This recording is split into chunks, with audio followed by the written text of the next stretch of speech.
Garbidesteki berey Ameriki. Siyaseta Washington'e berbi piştgiriya nenavendi buneli Suriye ve Çuye.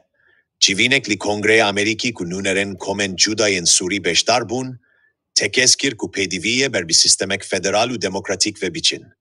Pişti guhertina rejime li Suriye, komen Judayen li velet ku li diji politikayen hikumeta nihaya şamene, li Amerika'yı dest biheldanen hevbeş kirineda, ku bandoreli siyaseta derve ya Washington'e bikin. Armanca sereke yavan koman dinavde Kurd elevi durziu şiristiyan, eve ku zeksteli hikumeta Suriye bikinda ku sistemek nenavendi u demokratik kebul bike. Dive derbarede liyekşi avahiyen Kongreya Ameriki civinek bi beştariya nuneren hemi komen netewey u oliyen li Suriye cibili aligiren hikumeta niha, hate lidar sistin. Sinem Mihemet, nunera encumena demokratika Suriye li Amerikaye, ji Kurdistan bistuçaran regot.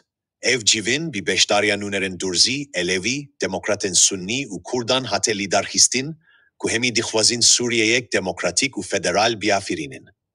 Mayara Ezeddine Habib, velatiyeki durziye Suriye Ameriki cidiyarkir, komen Judayen li Suriye'ye her tim bihevredi aştiyede jiyane u buyeren oliu dirokiyen hevdu piroz kirine. Pişti peşketine li Suriye'yen sala bori velat buyeyek.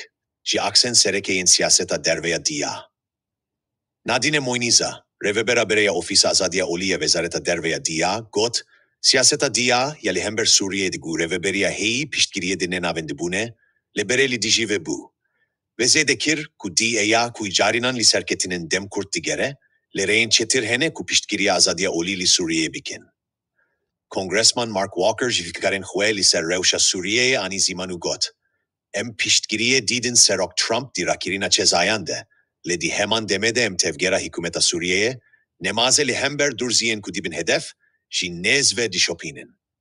Reveberia Trump, cezayen li ser Suriye'ye bi armanca vekirina re liber ji nu ve avakirina gele velet rakiriye, u Tom Barak veki nunere hueye taybet dest nişan kiriye da, ku komen Judayen Suriye'ye bine cemhev.